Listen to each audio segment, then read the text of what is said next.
to have you join us on NTA's Nationwide. I am Lydia Bassi. President Muhammadu Buhari is in Marrakesh, Morocco, to attend the 22nd conference of the parties to the United Nations Framework Convention on Climate Change COP22. State House correspondent Adamu Sambo reports that the president, accompanied by the governors of Plateau and Jigawa states, arrived in Menara Airport at about 8 o'clock Monday evening local time.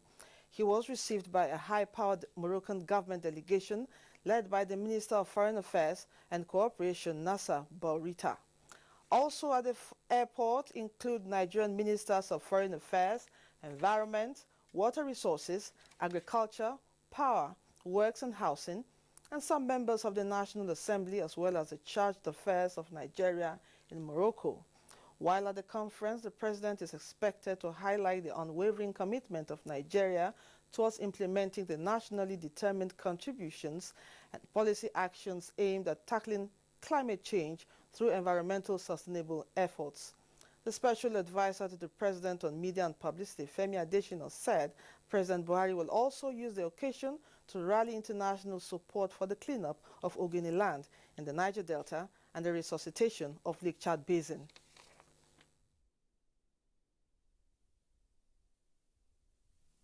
President Muhammadu Buhari has shown deep and great commitment to issues of climate change because it affects us directly in Nigeria and it affects the whole world. Like it is said, there's no planet B. This is the only planet we have. So if we don't keep it, we don't tend it, we don't preserve it, then the planet will grow old and die. And when the planet dies, where do we live? You will recall that last year at COP21 in Paris, he made strong statements about the need to preserve the planet and as it concerns us in Africa, particularly the Lake Chad. You will see that since that COP21 in Paris, issues that concern the Lake Chad have been on the front burners. It is expected that he will advance on that same issue. And then between COP21 and now, you also will recall that the Ogoni cleanup has been flagged off in Nigeria. I'm sure he's going to also tell the world about that cleanup and also solicit the hand of fellowship of the world in doing that cleanup. Mr. Adesina said the president will also attend the COP22 Africa Day commemoration with the theme, Moving from Commitment to Action with Intended Nationally Determined Contributions and African Renewable Energy Initiative. The House of Representatives has passed for second reading a bill for an act to amend the Terrorism Act of 2011, which seeks to provide stiffer punishment for offenders. National Assembly correspondent Ignatius Nkwo has more on this and other resolutions at Tuesday's plenary. Well, a total of 5 bills were considered to this plenary, and one of them is that seeking to amend the Terrorism Act. Well, the sponsor of that bill is Representative Tahiri Mohammed Mongono. He's here to tell us more on what that bill seeks to achieve. What do you think that bill should achieve for Nigerians? So what this bill seeks to do is to address the lacuna in the Terrorism Prevention Act of 2011 as well as the Terrorism Amendment Act of 2013 that was not addressed in the previous acts. This amendment seeks to bring issues of international financing of terrorism that was initially not captured in the 2 previous acts. Thank you for your time. You're welcome. All right. Well, one other bill that scaled through second reading to this plenary is that which seeks to amend the Nigerian Television Authority Act. Well, the sponsor of that bill is a Representative Victor Kolade Akinjo. Tell us, what does that bill seek to achieve? Thank you. For me, I've always seen NTA as a global phenomenon with a very resounding and outstanding global reputation, particularly with regards to Section 6.1 of that Act. It behoves on us to rejig that law so that NTA can broadcast within and outside Nigeria.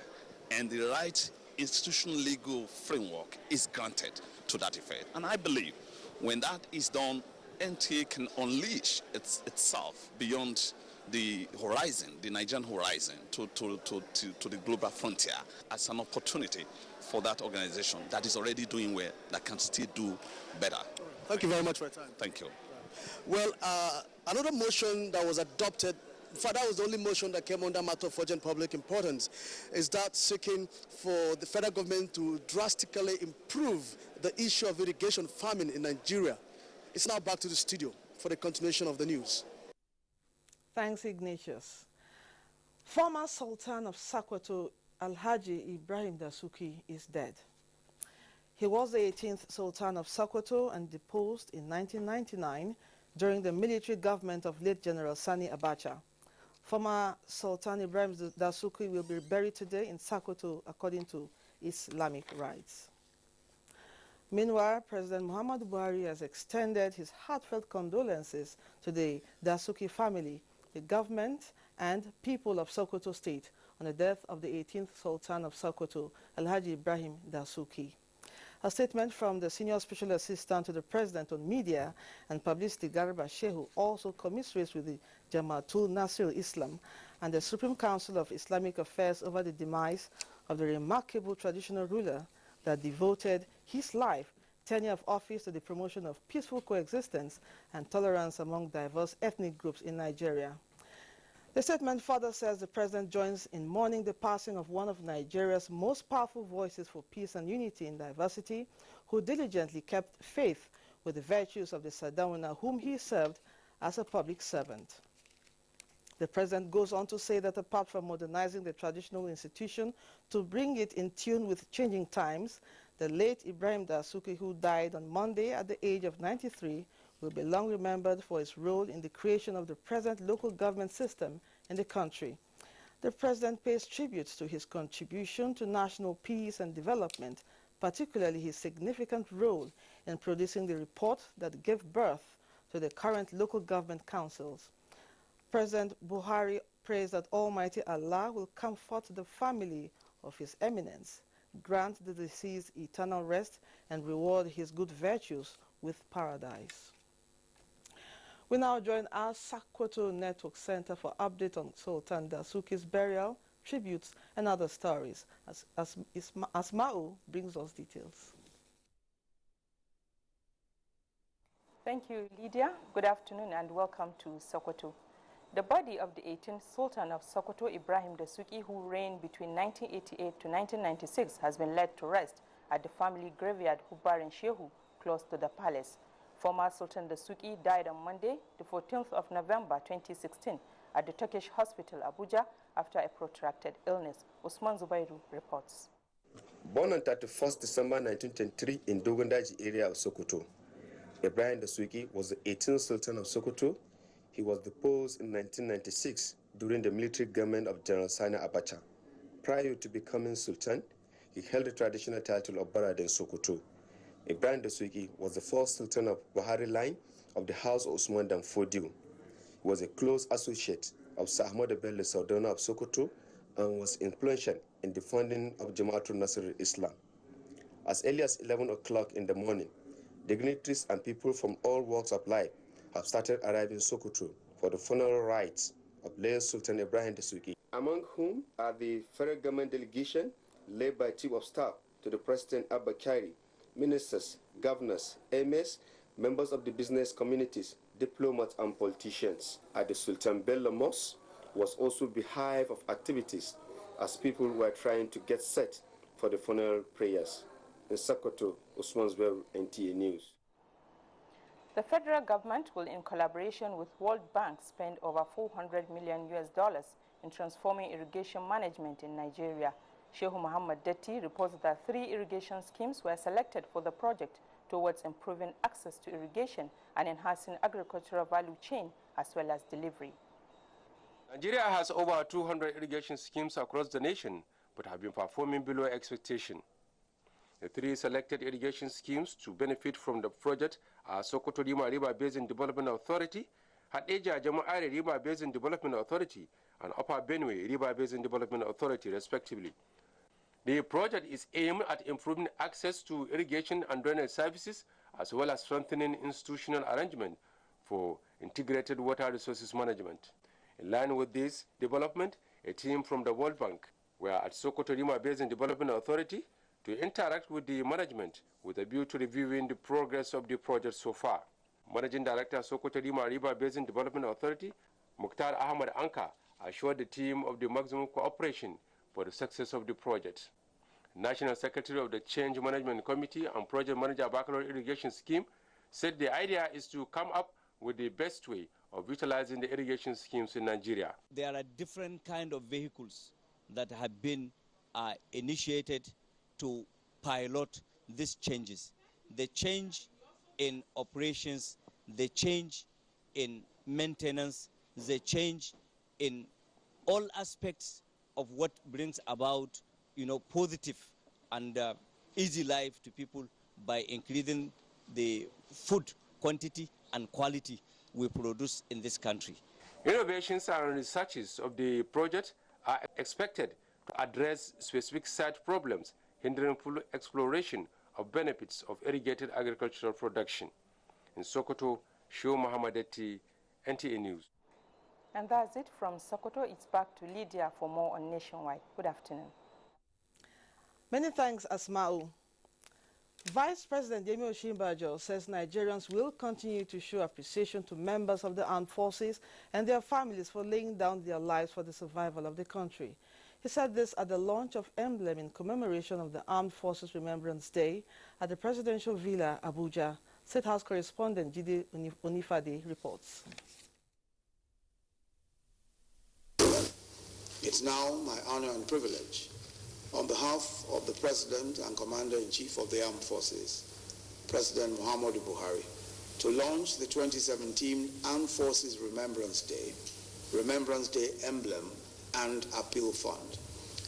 Vice President Yemi Osinbajo launching the symbolic emblem of the annual Armed Forces Remembrance Day. And this event is to kick-start the activities marking the 2017 edition. The emblem, as explained by the Vice President, is to demonstrate the nation's appreciation for the service of the armed forces and to value their devotion and to honor the memories of the departed. It is said over and over again that as an administration, we will continue to honor our military forces in their arduous ongoing fight against terrorists. And we will do all we can to remember their sacrifices and appreciate their families who bear the brunt at different levels of pain and loss. He says it is the moral duty of all Nigerians to contribute generously towards the welfare and sustenance of their families. Armed Forces Remembrance Day celebration is unique because it is holding at a time when Nigeria has achieved great milestone in war against insurgency. As at date, most of our territories previously held by the insurgent have since been recovered. This is in spite of the present economic condition facing our dear nation.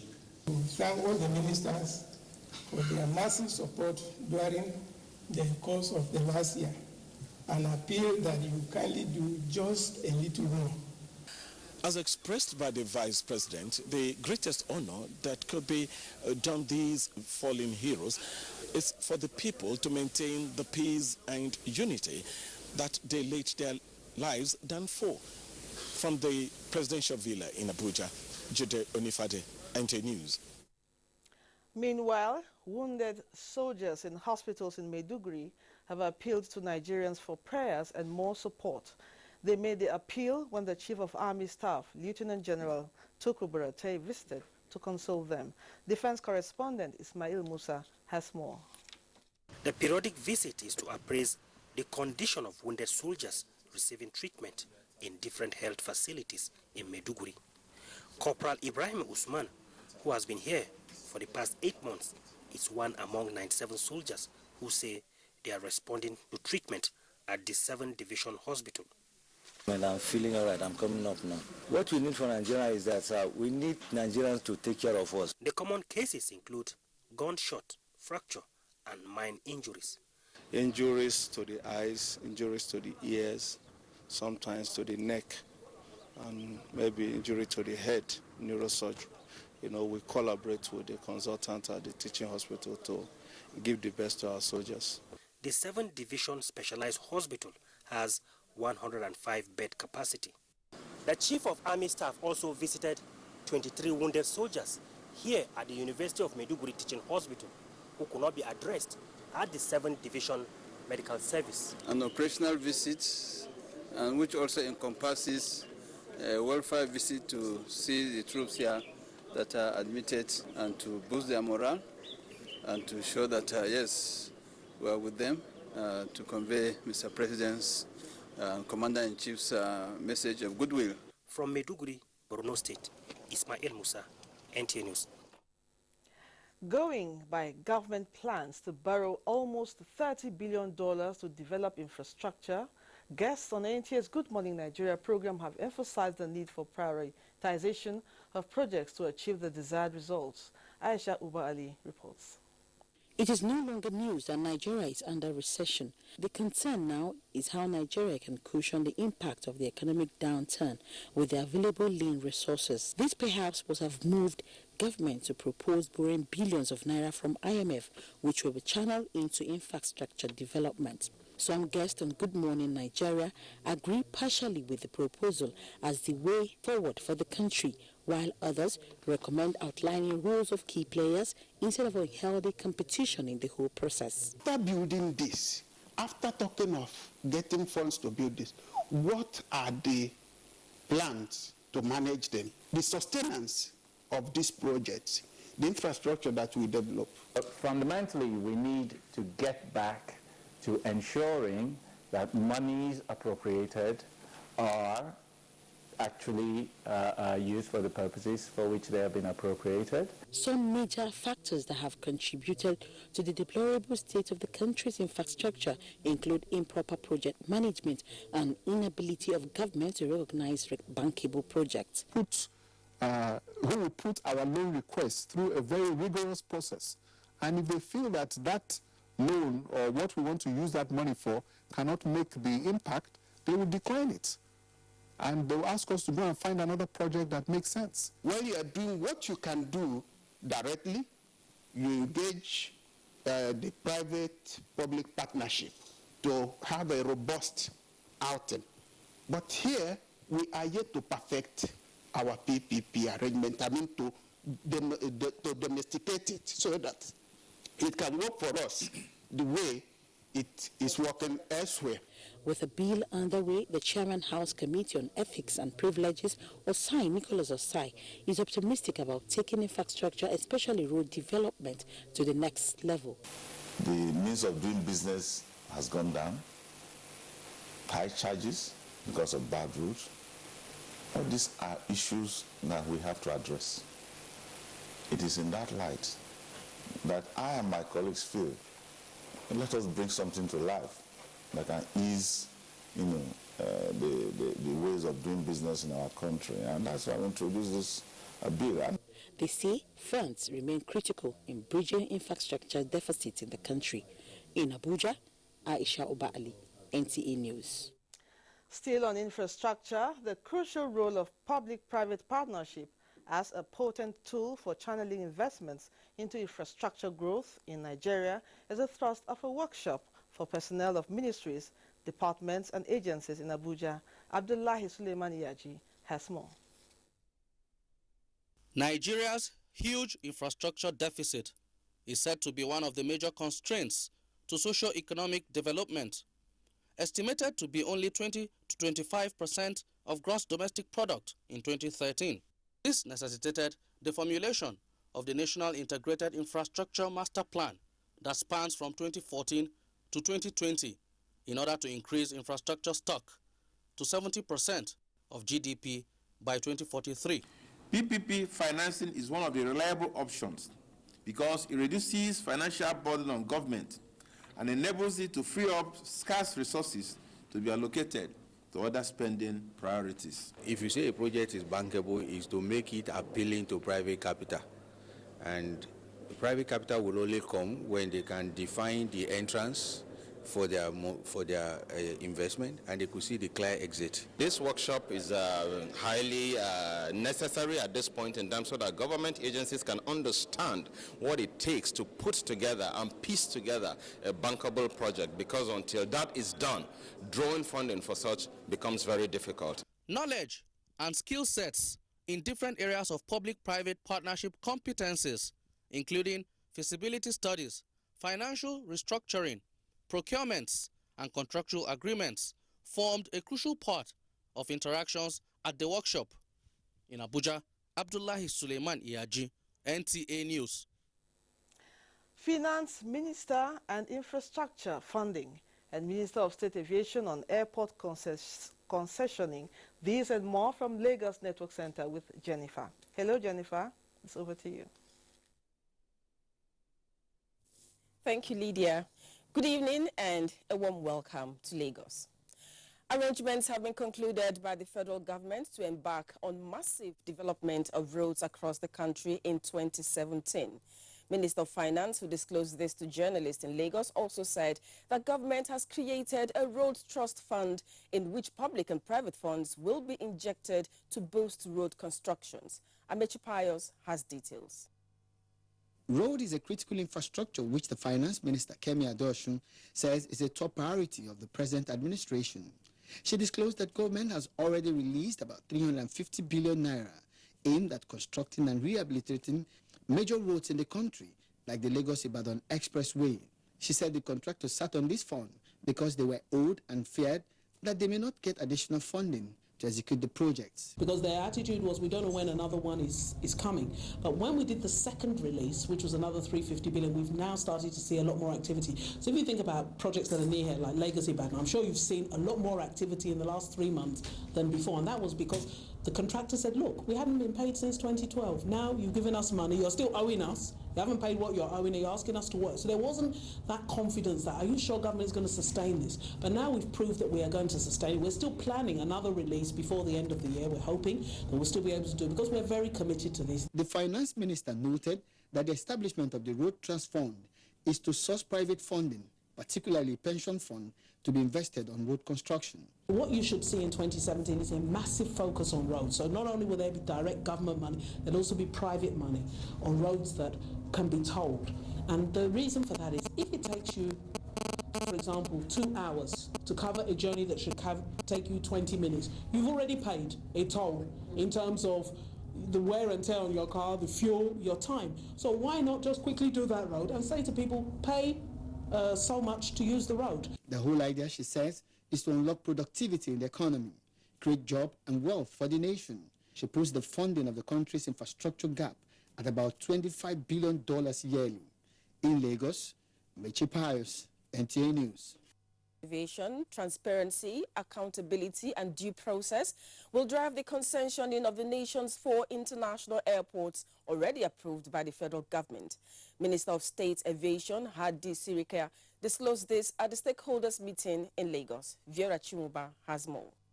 Support of stakeholders is critical to the successful concessioning of the airports, Lagos, Port Harcourt, Abuja, and Kano. The series of meetings and dialogue with industry operators, labor unions, decision makers, and government officials are meant to reposition the sector for effective and efficient management of the airports. Government no longer has money to invest in infrastructure.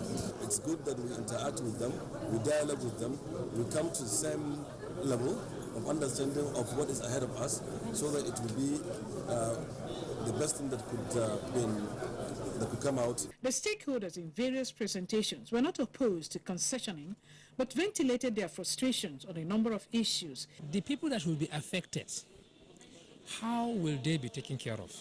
To bring out the gray areas and ensure that, if need be, agreements are extracted to protect the interests of the entire workforce. The minister, whose commitment and determination to take the industry to greater height, allayed their fears, adding that APC government is people-oriented. You bring a national carrier that will bring in passengers and going out and create the necessary hub in Nigeria. Then the passenger volume will increase. You need more power to handle these 20 million people as against the 15 you are doing. So which means more job. The minister also said government had conducted a comprehensive security check and vulnerable assessment of all airports to ensure adequate security. In Lagos, Viera Chumuba, NTA News. To road safety in its efforts to educate and enlighten Nigerians, especially the motoring public, on the importance of road safety, the Lagos State Sector Command of the Federal Road Safety Corps has inaugurated new executive special marshals. They will champion the cause of the commission in their immediate environment across the state. The Federal Road Safety Corps Act of 2007 recognizes the voluntary services of special marshals in its campaign on road safety to intensify the operations and other activities of the Commission. As road safety ambassadors, special marshals, one of the biggest voluntary organizations worldwide, are models to their immediate communities in relation to safety on the highways. Lagos State Sector Commander of the FRSC, Hyginus Omeje, congratulated the newly elected special marshals for their determination to serve their nation and humanity. He appealed to the officers to intensify their public enlightenment programs, especially these Ember months, to reduce carnage on the highways. We expect more collaboration with them now in terms of service delivery to Lagosians and Nigerians at large. We expect them to be part of our Ember Month campaign and special operations. Some of the officers speak on their passion to ensure safety on the roads. Going to the street, enlightening people, educating people, and making sure that we are reducing what we call carnage on our roads. Look at the situation whereby I can send this message to the people, no matter who they are, no matter their level, no matter their place. Safety is what every individual should work on. The special marshals of the Federal Road Safety Corps are expected to monitor road users, patrol the highways, and control traffic, among other activities. And those are top stories at this hour from Lagos. Back to you, Lydia, in Abuja for more on Nationwide News. Many thanks, Jennifer. Federal and state governments have been urged to create conducive environment for business to thrive in Nigeria by eliminating bottlenecks involved in establishment of small and medium-scale enterprises. This comes from law professor Paul Idonige at a roundtable by media lawyers on the matters. Dele Atumbi reports. Professor Paul Idonige, who is the head department of commercial law at the Institute of Advanced Legal Studies, said the law is not a hindrance for business to thrive in Nigeria, but the process of funding and registration of business entities. Professor Idonije said the Land Use Act must be reviewed to favor investors. He said the ranking of Nigeria as the 124th out of 139 countries by the Global Competitive Report in the act of providing business opportunities calls for concern.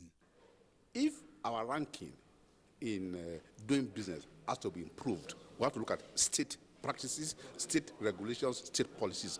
Professor Epiphany Azenge, who described the law as an instrument of social change, advocated a review of some of the legislations that are making business in Nigeria difficult. President of Law, Media and Social Justice Initiative, Charles Odenigbo, said the program was organized in view of the economic recession facing the country and the need to create conducive atmosphere for business to cushion the effect of the economic downturn. As part of its way of bringing attention to the contribution of lawyers in the media industry, 4 media lawyers, including Femi Okewo of the NTA, were honored at the occasion. In Abuja, Dele Atumbi, NTA News. You're watching Nationwide. You can watch this news live online via the NTA mobile app, which you can download on your Android device at the Google Play Store or at the Apple Store if you use devices with iOS.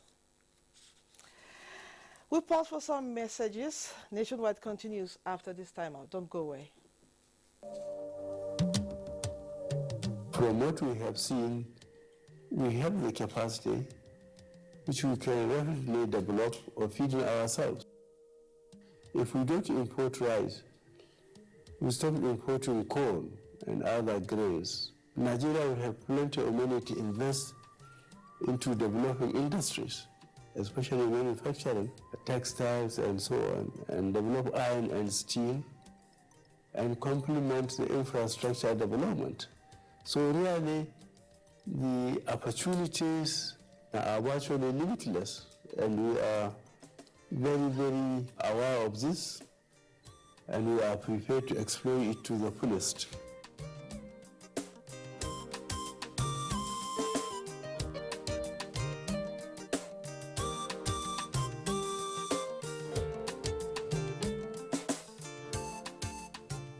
Developing irrigation agriculture for job creation and food security and overall economic growth, promising and imperative.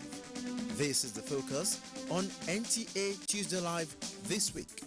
Tuesday Live, educative, informative and enlightening. Don't be told. Join us. What's your name, my dear? Her name is Jabel. Chantel. I love taking my selfies. I have 2 selfies too. I'll give you one and I'll make use of one. Are you serious? So why don't you hop into my car and go to my hotel room and I wasn't thinking straight. It was thinking 6 years. Selfie Stick. This week's episode of Professor John Bull, starring Kanayo Okanayo, Mercy Johnson, Queen Wokoye, Yomi Fash Lanso, and special guest appearance by Yvonne Nelson. If you say me na bushman, you na forest man. Me? Yaka you na desert man. I don't know anything. You are a jungle man.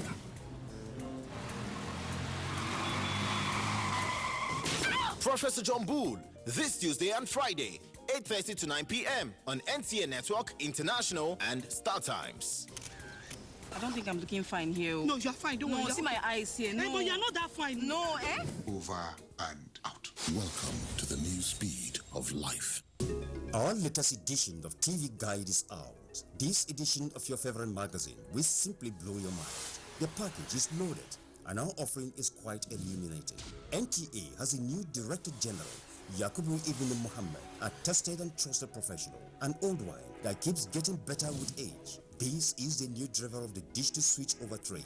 Get to know him more in TV Guide. And now, on our cover is one of Nigeria's finest comic actors, Aviz Oyetoro, aka Saka. Peep into his world and you will see how he is putting from glory to glory. The change agenda of President Muhammadu Buhari, we did an assessment so far. All our refreshing columns and incisive features are a collector's item and research materials. TV Guide, available on your newsstands and in all NTA stations nationwide. Also in our embassies in United Kingdom, USA, China, Ghana and Egypt. TV Guide, grab a copy and give one to a friend. TV Guide. Still your indispensable companion.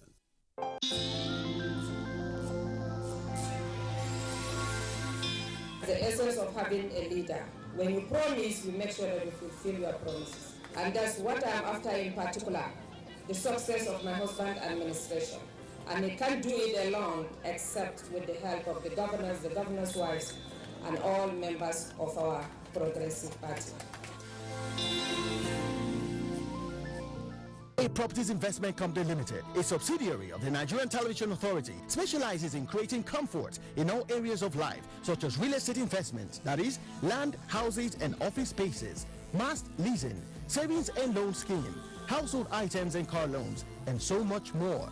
Other informations and entertainment services include Property in Style, a TV program that airs on the network service of the NTA, and also Property Connect, a nationwide magazine. Our priority is to bridge poverty gaps and sustain quality welfare of our clients. Partner with us and watch us help you grow. Pay us a visit today at the NTA headquarters permanent site, Area 11 Gariki, Abuja, or our Lagos office at number 15 Awolowo Road, Ikoyi, Lagos. For more information, visit our website on www.ntaproperties.com.ng, or you can email us on ntapeak2000@yahoo.com. Call us on 080-2316-3474 or 080-6939-5185 or 070-3189-0555. NTA Properties Investment Company Limited. The much needed help at your doorstep.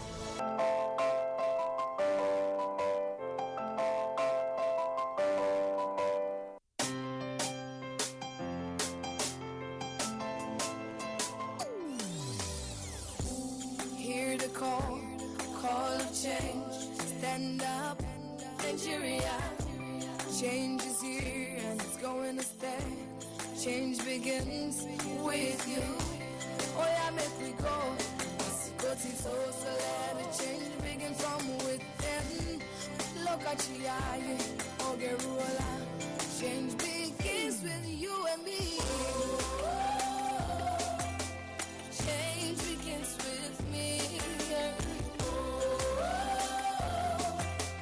Change begins with me. Change begins with me. Welcome back. This is Nationwide on the NTA. Thanks for being there.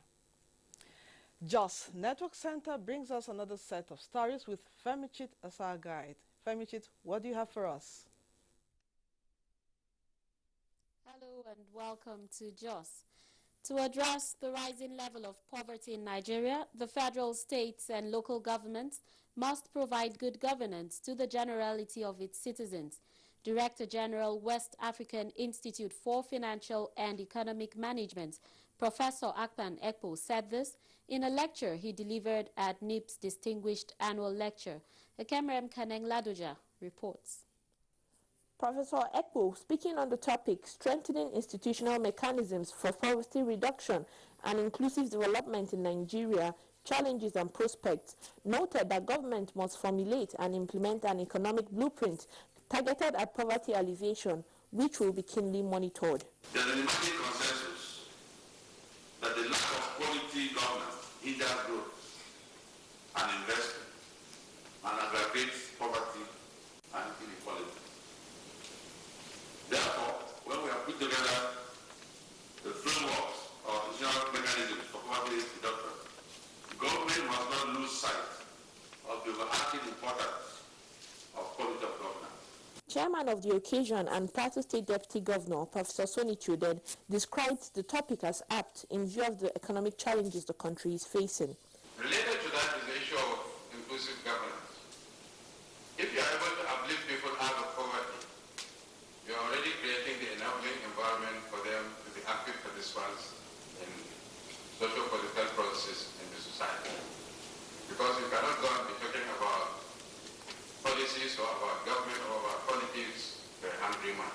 Acting Director General of the Institute, Jonathan Juma, said it is necessary to discuss issues that affect society as we are in a knowledge-driven society. The distinguished annual lecture is part of activities marking the end of 2016 Senior Executive Course 38.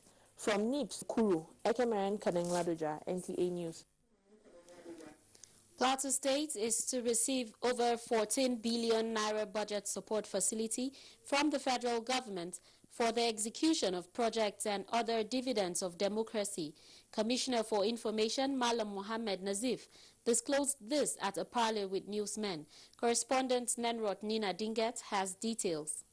Malam Nazif said that at the State ESCO meeting, resolutions approved include the State Tenders Board meeting on award of contracts, 2 bills presented to the State House of Assembly for the enactment into law the establishment of local government council in the state, and a law to establish the Plateau State Independent Electoral Commission to regulate and conduct local government elections and such related matters. Request for facility of 14 billion, 160 million was approved to enhance the execution of projects as contained in the budget and other dividends of democracy for the citizens.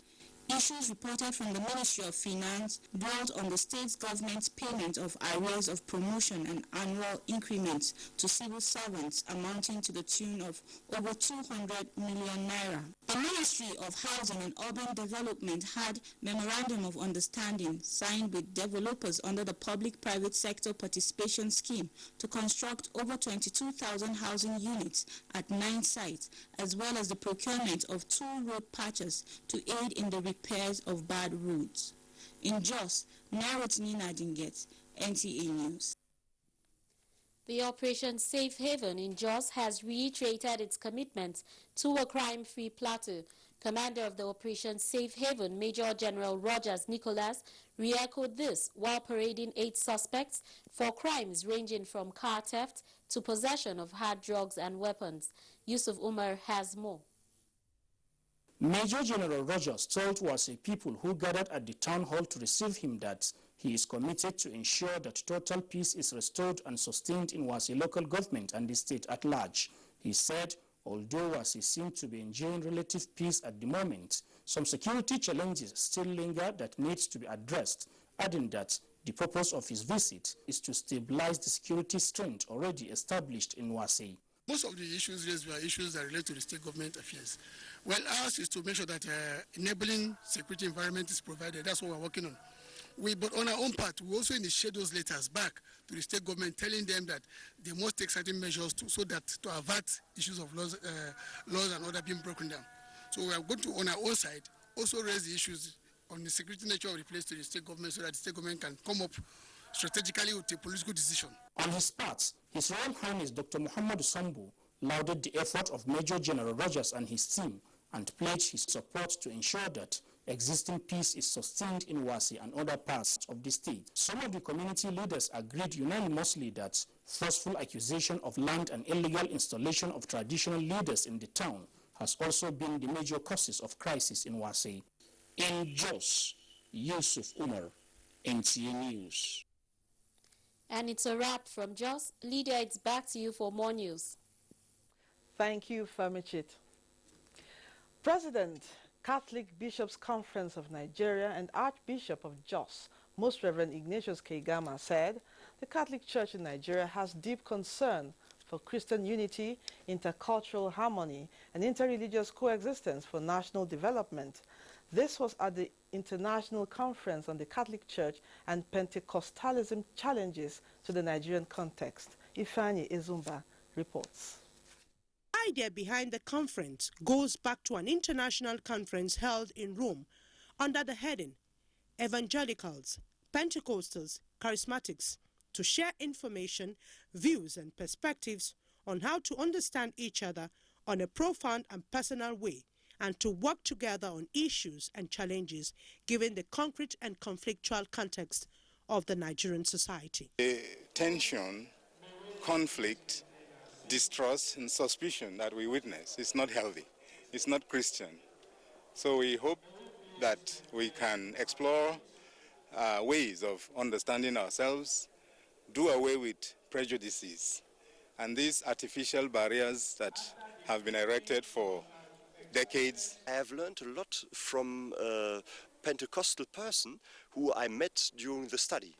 And I have learned that the experience of spirituality which we have in the Catholic Church is really very near in certain cases to the Pentecostal churches. Clerics noted that the Catholic Church should continue to motivate discussions and practical steps in Nigeria which would hopefully lead to a greater openness to God's presence within the religious life of the nation. Whatever may be our challenges and problems with those who now go under the name of Pentecostals, we must nevertheless recognize and own the positive reality of the Pentecost event as narrated in the Acts of the Apostles. It was jointly organized by the German Bishops' Conference, and emphasis and reference was made on Nigerian politicians being leaders rather than politicians. In Abuja, Ifeanyi Ezumba, NT News. The Nigerian Women Center, the auspices of the National Council for Women Societies, NCWS, have thrown their weight behind the current fight against corruption in the country. This is one of the resolutions reached at the end of a 3-day summit organized by the NCWS in collaboration with the Excellent Women International, tagged African Career Women in Nation Building. The summit held at Calabar, Cross River State, condemned all forms of gender bias, stereotyping, marginalization, particularly at the workplace. It recommended that effort be sustained towards improving literacy in the non-formal sector of the economy and repositioning of industries. The communique signed by the national president of the NCWS, Gloria Ladabashoda, called on relevant government agencies to face the challenges of protecting Nigerian borders instead of what it calls fair and confiscating goods from illegitimate traders. The summit also called for a return to the original vocational training of the old 6334 policy of education, value reorientation, good work ethics, and self-discipline in line with President Buhari's Change Begins With Me campaign. Fountain of Hope International, a Christian organization which propagates the idea of Christianity, has called for financial discipline and prudent spending in the face of the current economic recession. This was at its 2016 General Conference held in Abuja. Serafina Okon reports. The Fountain of Hope International is an interdenominational organization in the Anglican and Methodist Church in Nigeria and the United States, which believes in giving hope to the hopeless and promoting moral values in the society. Mentoring those who are actually below in the society. We want them to know that there is a future in Christ. Senior Special Assistant to the President on Sustainable Development, Adejoke Orelokwe, deliberated on the topic how to maintain financial discipline in the face of economic recession. For now, what I think we should be doing is to see how we can diversify our economy, go into agriculture, reduce our spending individually, as a family and as a nation. Passing these messages to the younger ones who actually need this, that they should be much more dependent. They should try to be more creative in income generation. The 28th Annual General Conference of the Fountain of Hope International have indeed reminded the people on the need to be prudent in her spendings, avoid reckless spending habits, and not forgetting to save for the rainy days. From the Anglican Church of the Pentecost, Mabushi, Abuja, Nigeria, I am Serafina Okon, NTA News. Stigmatization of persons living with HIV has been identified as key, militating against HIV reduction in Africa. This formed part of speeches at the launch of the National HIV/AIDS Stigma Reduction Strategy by the National Agency for the Control of AIDS, NACA, in Abuja. Murdana to Adam Saeed reports. The signing of Nigeria's HIV and AIDS Anti-Discrimination Act 2014 was considered a giant stride in the national HIV response action of the country. Thereafter, the reactions to the act have not been communicated appropriately, necessitating the launching of this faith-based version of the act for easy understanding of the law and to provide faith-based interpretation. It also makes it easy for people to know that there are verses in their respective faiths, in the Quran and in the Bible, that actually support the fact that you don't need to discriminate against your neighbor or against your family member or against any other person in the society, whether at home or in your community or in the church or in the mosque, that has HIV or is affected by HIV and AIDS. The simplified version has different components of the act, interpreted with relevant verses from the Bible and the Quran to change the wrong narrative and practices that fuel stigma against people living with HIV. In Abuja, Murjanatu Adam Saeed, NTA News. Daoju White has our next set of stories from Ibadan Network Center. Over to you, Daoju. Good to see you.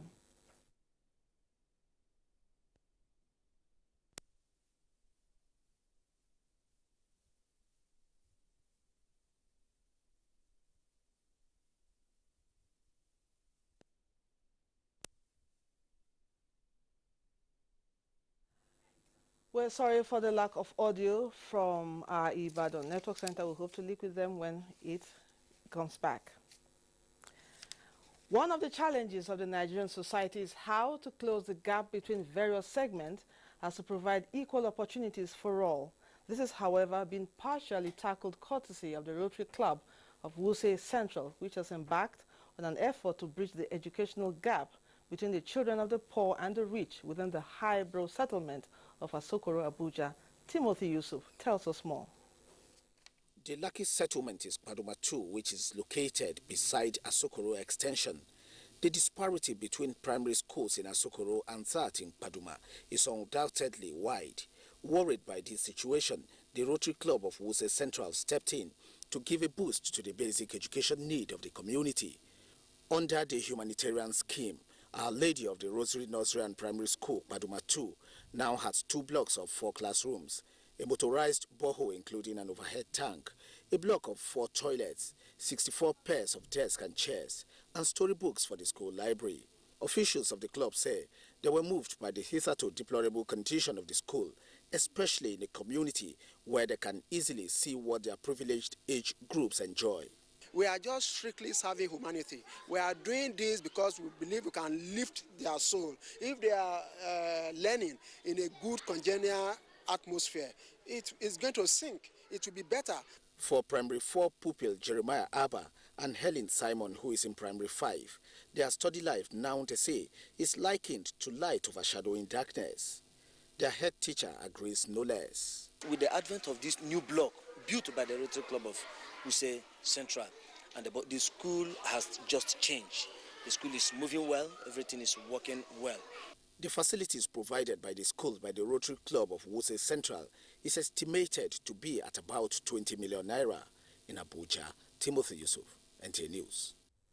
Stronger ties are what leaders of Nigeria and Angola look forward to as Angola celebrates her 41st independence anniversary. The event was celebrated by Embassy of the Republic of Angola in Abuja. Patricia Esami Luba was at the ceremony and filed in this report. November 11th is to the Republic of Angola what October 1st is to Nigeria. Exactly 11th of November 1975, the Central African nation gained its freedom from the Portuguese colonialists after 14 years of vicious armed struggle. 41 years after, the people of Angola rolled out the drums in celebration of their self-determination. Ambassador of the Republic of Angola to Nigeria commended Nigeria for her role. The Democratic Alliance, a main opposition party, has instituted a criminal case against President Jacob Zuma, alleging corruption. Meanwhile, 2 white South Africans have been arrested over a video in which a black man was forced into a coffin. They are facing charges of kidnapping and assault with intent to cause bodily harm. Reports from Chad say a coalition of civil society organizations is pushing for the death penalty to be abolished after it was reintroduced last year under a special anti-terror law. And in the wake of earthquake of 7.8 magnitude that hit New Zealand, killing at least 2 persons, authorities have been evacuating tourists and residents from the worst hit town. Hundreds of aftershocks continue to rock the area, with flooding and landslide battering the area. That's Global Tidbits. Chimdema Ndubisi, NTA News. And now sports. Nigeria's Super Falcons set to depart for Cameroon midweek ahead of the 2016 African Women's Championship, as IOVC President Thomas Bach hopes Qatar will host Olympic Games in the near future. Kene Emma-Bodike brings us details on Sports Update. Defending Africa Women Champions, Nigeria Super Falcons will on Wednesday depart for the 12th Africa Women's Cup of Nations in Cameroon from 19th November to 3rd December. 23 players and the technical crew led by coach Florence Amabwemi are confident of hitting the ground running with a win when they take on Mali in their opening Group B match on Sunday before their fixtures against Ghana and Kenya. As a champion and as a defending champion, any situation you find yourself, you want to make use of it very well. So I would say we will try to do our best with where we are right now and not to make sure we don't let Nigeria down when we go to Cameroon. We are very, very in good shape and in good position. We are very, very positive, and we responded well to our training sessions, so we have no worries. After Sunday's 6-0 defeat by Japan in the 2016 FIFA Under-20 Women's World Cup Group B opener, Nigeria's Falconers are looking to bounce back with a win over Canada in their next game midweek. Avoiding defeat against Canada would be the only way the Falconers will stay on to compete at the ongoing tournament in Papua New Guinea, with coach Peter Dedewo assuring fans that his players are focused on the remaining games. President of the International Olympic Committee, IOC, Thomas Bach, says he has received support from dozens of world leaders for the decision not to impose a total ban on Russian athletes from the 2016 Olympic Games in Rio de Janeiro. Bach, who spoke in Doha, also expressed belief that Qatar has the capabilities to host the Olympic Games in the future. With Sports Update, Kenen Imabodike, NTA News. Before we go, a reminder that you can get all our stories and much more when you log on to our website, www.nta.ng. And that concludes Nationwide. We thank you for your time. Have a pleasant evening. Bye for now.